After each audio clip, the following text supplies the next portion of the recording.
Halo mahasiswa ilmu ekonomi, perkenalkan saya Rizky Hamdan Yanuar. Kembali lagi di podcast HMJ Ilmu Ekonomi.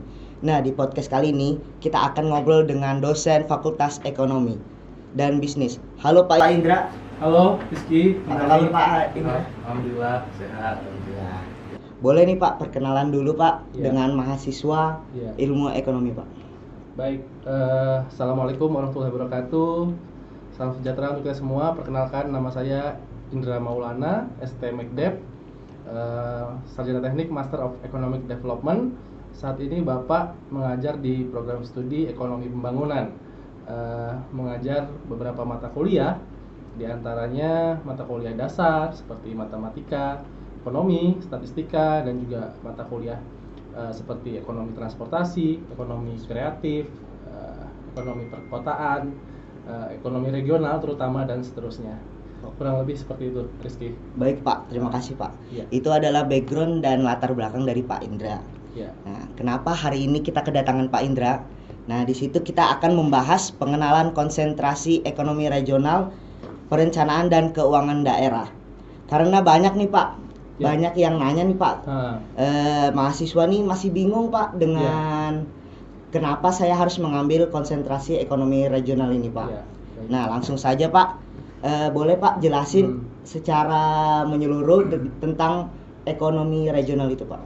Baik Rizky, terima kasih. Saya pertama-tama ingin appreciate banget ya, karena buat teman-teman dari HMJ Ilmu Ekonomi, kemudian tim podcast juga yang dikoordinator oleh Pak Tommy ya. Ini kesempatan yang luar biasa untuk sekaligus mengenalkan atau lebih kita memahami dan mengetahui ya mengenai konsentrasi di ekonomi regional. Nah, yang pertama Rizky, untuk variabel ya. Biasa kita kalau mau skripsi itu kan ada variabel-variabel penelitiannya ya. Iya benar Pak. Nah, itu sebenarnya kurang lebih ya sekitar ada 5 ya variabel yang digunakan ya secara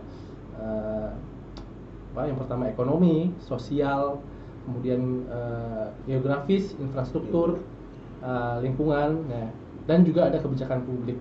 Nah, contoh-contoh variabel yang tergolong dalam variabel ekonomi itu contohnya apa? Ya sudah jelas, misalnya PDRB ya, Rizky ya. PDRB ya. Nah, produk domestik regional bruto, kemudian ada variabel tingkat pengangguran, ya, tingkat pendapatan per kapita, investasi regional. Nah, itu dia masuk di variabel ekonomi. Nah, kalau yang variabel-variabel kategori sosial, nah itu contohnya misalnya tingkat pendidikan, ya, kesehatan masyarakat, distribusi penduduk, kualitas hidup. Nah, itu contoh-contoh dari variabel sosial. Nah, kalau yang ketiga, nah ini masuk juga dalam aspek spasial ya.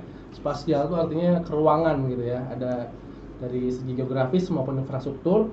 Itu misalnya ini yang mungkin nggak ada di konsentrasi lain ya. Karena kita berbicara mungkin kota atau kewilayahan gitu kan. Misalnya jarak ke pusat kota, nah kemudian ketersediaan infrastruktur seperti jalan, kemudian drainase gitu kan, pelabuhan, aksesibilitas wilayah dan seterusnya. Nah, ada juga lingkungan ya, kalau berbicara soal sustainable atau keberlanjutan ya. Nah, itu seperti misalnya bagaimana kualitas udara, kemudian tingkat polutan ya atau tingkat polusi, serta mengukur bagaimana keberlanjutan sumber daya alam ya. Nah, kalau dari segi yang terakhir kebijakan publik, nah itu bisa dilihat dari peraturan-peraturan daerah ya, insentif investasi dan tingkat belanja pemerintah. Nah, itu baru dari segi variabel kira-kira yang itu yang cukup jelas ya mungkin saya sampaikan. Nah, baik Pak. Ini ada juga nih Pak pertanyaan dari mahasiswa ini Pak. Iya. Di sini saya akan mewakilkan aja Pak pertanyaan dari mahasiswa. Apa saja Pak tema dari ekonomi regional itu Pak? Tema-temanya Pak. Baik, untuk tema-temanya juga sebenarnya beragam juga ya. Nah, contoh-contoh judul ya bisa diambil.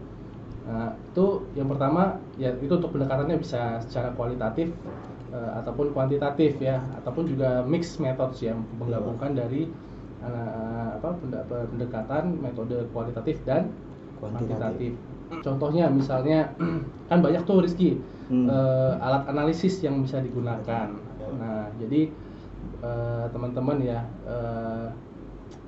kalau yang sudah pernah mengikuti kuliah ekonomi regional ya, itu tahu biasanya, atau seminar regional itu biasanya kita pakai, mungkin teman-teman ekonomi pasti juga pernah mendengar tentang analisis LQ, location quotient ya, kemudian ada shift share ya. Nah kalau LQ itu kan untuk mengetahui dari PDRB berdasarkan produksi ya, berdasarkan produksi itu mana yang sektor basis dan yang non basis gitu kan. Nah di suatu wilayah. Nah kemudian dari analisa shift share itu dia ingin mengetahui mana, ada 3 dia. Nah yang pertama itu mana sektor yang potensial gitu. Dia itu misalnya contoh misalnya pertambangan itu sektor basis, tapi dia belum tentu diproyeksikan tuh bisa potensial untuk kedepannya.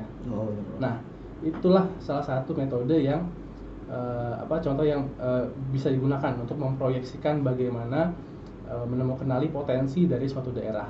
Nah misalnya lagi ada tipologi klasen. Nah dia berbasis kuadran ya, jadi kuadran 1, 2, 3, 4. Nah di situ kita bisa memetakan ya dari data PDRB itu mana daerah yang mana sektor yang misalnya terhambat ya, tidak berkembang, mana yang berkembang ya, mana yang bertumbuh ya, kurang lebih seperti itulah misalnya dari 4 kuadran tersebut. Nah ada juga tipologi klasen ya, kita ingin tadi, kemudian ada juga kita bagaimana indeks ketimpangan kita juga bisa gunakan ya, rasio Gini ya, banyak sebenarnya tema-tema yang bisa kita angkat. Itu sebenarnya berangkat dari passion ya, sebetulnya kita kan passion itu adalah aspek penting dalam kehidupan gitu ya. Kita ingin berkarya, kita ingin masuk organisasi misalnya kan karena ada passion kita kan yang menggerakkan gitu kan. Nah kita melihat fenomena ya, berangkat dari fenomena apa yang ataupun permasalahan di lingkungan sekitar kita, di masyarakat ataupun di daerah kita yang ingin kita angkat isu-isu yang terbaru ya Pak. Kita buatkan solusinya gitu kan, seperti apa. Nah dari perasaan itu mulailah mungkin kita menggali ya kan. Nah dari situ misalnya kita melihat apa permasalahan yang sedang terjadi saat ini ya, atau fenomena apa yang terjadi. Nah dari situ muncullah kita bisa mulai merumuskan atau menulis latar belakang penelitian ya. Tentunya dengan citasi ataupun penelitian-penelitian yang sudah ada, kita mengambil referensi yang terkait gitu kan. Nah barulah dari situ kita menyusun ya, selanjutnya harus selaras gitu. Jadi dari bab 1 tuh sampai bab 5 ya terakhir itu 5. Harus benang merahnya itu harus selaras itu menyusun skripsi itu. Kalau Bapak ada tips nggak Pak? Dari kayak gimana cara kita bikin judul gitu Pak? Ada tips nggak Pak? Yang pertama mungkin Rizky tipsnya adalah kita familiar, artinya kita memahami ya, memahami betul yang ingin kita tulis karya ilmiah skripsi ini gitu. Jadi cara nanti kita menganalisisnya, metodenya seperti apa ya kan? Nah kalau kita mungkin agak kesulitan ya mungkin ya, terus sebaiknya mungkin kita lebih ambil yang tidak mempersulit diri sendiri lah, seperti itu. Nah terus kita memahami konteksnya seperti apa. Lalu yang terpenting juga memahami pedoman penulisan skripsi ya, yang sudah ada di fakultas kita di FEB, Universitas Muhammad gitu. Nah, pedoman itu sudah standar, jadi di situ sudah lengkap tertuang ya. Dari bab 1 sampai bab 5 ya Pak? Jadi bagaimana cara penulisan. Boleh nanti sharing-sharing coba dengan tingkat atau kawan-kawan yang sedang menyusun skripsi gitu ya. Iya Pak. Bagaimana itu. Jadi dia lebih estetik dan rapi gitu, Iya, bener, tulisannya ya, dari logo awal dan sampai akhir itu udah susun semua sih. Iya. Nah, Nah, ini juga Pak, kalau kita ngerjakan skripsi itu Pak, boleh nggak Pak kita pakai yang AI gitu Pak? oh ya, ini saya ini pemahaman dengan Prof Stella kayak berbicara ini agak menarik kayaknya ya. Iya Pak. Banyak juga saya melihat AI ini kan artificial intelligence ya, kecerdasan buatan itu semakin kesini semakin berkembang cukup pesat dan signifikan. Nah, mana terutama teknologi ya di bidang pendidikan gitu ya. Oh ya, saya baru melihat status Facebook profesor saya di UGM ya. Itu saya berteman Facebook kan. Iya, Jadi beliau ini buat status itu saya membuat soal UAS ya, dalam waktu mungkin 1 jam gitu ya, dia buat beberapa soal, dan ketika diketik di katakanlah misalnya ChatGPT gitu atau AI yang lain, dia langsung bisa menjawab soal tersebut gitu, dan dia langsung amazed gitu kayak wah Berarti ini kalau kita jawabannya bener lagi iya, gitu kan. Berarti kalau kita pakai AI itu kita harus mengembangkan lagi ya Pak? Sebenarnya jawabannya, AI itu Pak? juga nggak saya tidak mengatakan salah juga ya, tapi kita harus bijak lah Iya Pak. dalam Menggunakan AI. penggunaannya itu Rizky. Itu yang saya tekankan adalah konsep dari pemikiran kita ya kan. Itu kalau saya selama pengalaman saya menggunakan itu, saya tidak terlalu puas dengan jawabannya sebenarnya, karena itu dia yang pertama cukup umum ya jawaban yang diberikan gitu, jadi tidak detail ya. Dan beberapa case dia juga kadang jawabannya itu tidak sesuai gitu. Bener Pak. Nah, boleh di cross check. Saya dari Wakil Menteri kita kan Prof Stella itu juga menyampaikan kayak gitu, dan saya juga mempraktekkan dan benar ternyata. Contoh misalnya ketika kita menginginkan untuk membuat sebuah karya tulisan dengan citasi ya, sumber dari sini, dan kalau di cross check sumbernya itu nggak ada. Itu kerap mungkin terjadi gitu. Nah, itulah yang kalau dulu AI kan belum ada. Nah, itu jadi kita lebih bijak aja, karena kami ya terus terang para dosen-dosen juga sangat aware ya, dan mengadres itu terkait pelanggaran dalam karya ilmiah ya misalnya, atau seperti itu, plagiarisme dan seterusnya. Makanya banyak kan alat yang mengecek itu kan. Nah, jadi sebaiknya lebih mengandalkan kita sendiri gitu. Nah, itu mungkin hanya umum saja, saya tidak menganjurkan lah untuk itu, karena terlihat jelas sekali Rizky untuk perbedaannya itu sendiri dalam kalimat dan kata ya Pak. Kalimat, kata, pembahasan juga gitu. Dan kalau kita membahas yang hal-hal yang general ya, misalnya it's okay, saya nggak melarang gitu kan. Tapi kalau untuk yang misalnya kita apalagi banyak yang kita bisa satu bab pakai AI semua bisa sampai kayak gitu ya. Karena di skripsi juga ada daftar pustaka kan Pak.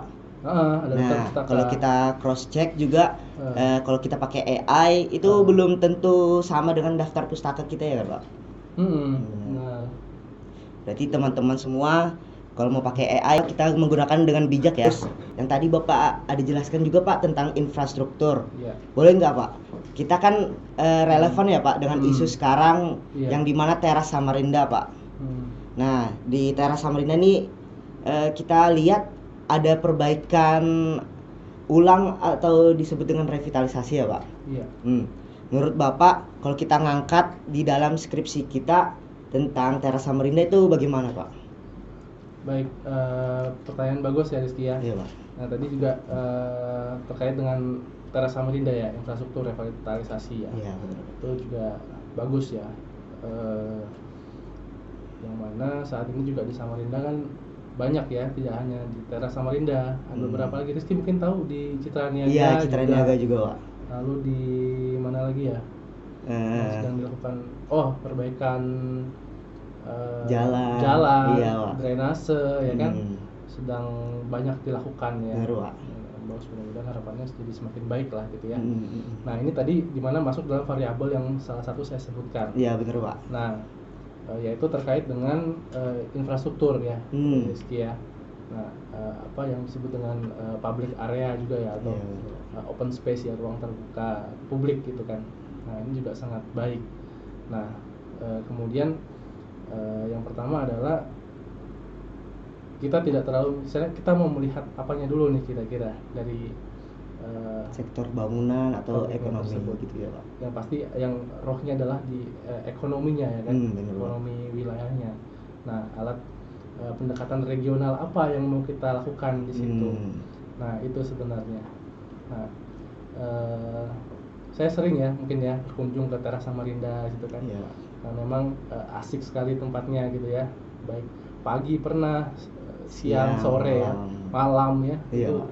nggak ada habisnya itu. Bener, selalu ada aja pengunjungnya kan. Iya, Pak. Karena tidak berbayar, gratis ya juga. Dan Bener, Pak. parkirnya, nah itu menarik juga, pengelolaan parkir misalnya kan, itu dia udah sekarang pakai parking ya, Pak? Parking, Iya. udah terkelola. Iya. Udah, dia punya lahan parkir juga cukup luas Iya, ya, Pak. sebenarnya. Meskipun kita harus jalan jauh gitu kan. Nah sebenarnya itu tadi ada hiburannya ya kan, bisa bener, masyarakat datang situ, pemandangannya luar biasa di situ kan. Iya. Itu bagus. Nah contohnya misalnya kita banyak ya topik yang bisa kita angkat dari misalnya satu objek Teras Samarinda ya, bagaimana mungkin pendapatan masyarakat di sana gitu kan. Nah kemudian apa namanya, yang pasti tidak keluar dari konsep ekonomi regional Ya, sendiri tentang gitu. wilayah gitu ya, Pak. Untuk pendetailnya sendiri bisa sambil berkonsultasi kan, seperti itu. Nah berangkat dari tadi misalnya contoh Rizky, misalnya di Teras Samarinda itu tertarik dengan apanya gitu. Kalau kita lihat, Pak, Teras Samarinda itu kan yang dulu awalnya sebagai cuman pinggiran tepian aja, Pak. Dan sekarang kita lihat dibangun dengan sangat menarik itu, Pak. Iya. Nah mungkin kita lihat juga dalam hal sektor ekonominya, Pak, itu bagaimana, Pak? Oh iya. Menurut Bapak? Kalau ekonominya ya, sebenarnya public space, public area gitu ya, ruang terbuka publik itu yang pertama mungkin ada apa namanya, penyewa tempat-tempat untuk berjualan, UMKM gitu ya, UMKM ya kan. Iya, Pak. Nah itu yang jelas ya, yang pasti ya, di situ bisa orang berdagang dan seterusnya. Dan apa namanya, tempatnya juga kebersihannya dijaga sekali kan. Iya, bener, bahkan Pak. kalau kita nginjak rumputan itu kan nggak dilarang gitu kan. Ada garis itunya ya, Pak. Garis dilarang ya, Pak. Ya jadi dari segi pengelolaannya sudah baik ya, begitu. Kemudian juga ada apa namanya, mungkin lebih ke anak-anak muda ya, seperti ada pertunjukan seni di situ ya kan, ada pagelaran dan band, kadang kan ada event festival, itu juga suatu yang menarik menurut saya gitu. Baik, Pak, terima kasih, Pak. Dan selanjutnya ada tips nggak, Pak, untuk mahasiswa yang sedang menyusun skripsi di bidang ekonomi regional ini, Pak? Dan kasih tips juga nih, Pak, untuk teman-teman mahasiswa yang sekarang di semester 5, 3, dan 1 untuk kenapa kita harus mengambil ekonomi regional ini, Pak? Konsentrasi ekonomi regional ini, Pak. Baik, tipsnya itu rajin-rajinlah, jangan pernah bosan bertemu dosen gitu ya. Mungkin ya contoh Rizky misalnya kayak bimbingan saya kan. Iya, Pak. Nah itu ya, itulah mungkin ya, mahasiswa juga, dosennya juga kesibukannya kan nggak cuma di situ ya, mungkin ada beberapa yang lain. Cuman intinya kita harus punya perasaan tanggung jawab ya. Bener, Pak. Untuk menyelesaikan skripsi tersebut, seperti itu. Seberapa banyak pun mungkin kegiatan kita harus tetap menanamkan bahwa saya harus menyelesaikan skripsi saya gitu, karena ini adalah sebuah kewajiban gitu ya. Bener, Pak. Sebuah momen, nggak pengen gitu kan nanti misalnya yudisium, wisuda gitu kan, dengan keluarga, orang tua, orang-orang tersayang gitu. Selalu menumbuhkan motivasi itu ya, sehingga kita memiliki gairah atau passion untuk selalu buka laptop kita ya. Bener Pak. Nah, lalu harus punya timeline nih. Nah, misalnya perencanaan, saya deadline harus selesai bab 1 sekian. Nah, keep up dengan dosennya, selalu kontak gitu ya, komunikasi dengan baik ya. Iya Pak. Nah, itu tadi. Terus juga tidak melanggar pedoman-pedoman skripsi ya. Benar, Pak. Tinggal guideline-nya tinggal diikuti saja seperti itu. Nah, lalu itu kebanyakan sekarang kan teman-teman semangat berprogres gitu ya. Iya Pak. Artinya jangan sampai dosennya yang lebih aktif gitu untuk Untuk nanya-nanya iya, gitu ya Pak. untuk jadi kesadaran itu dari diri kita sendiri. Bener, gitu. Pak. Nah, maaf. Iya. Betul. Nah, kemudian itu tadi originalitasnya ya.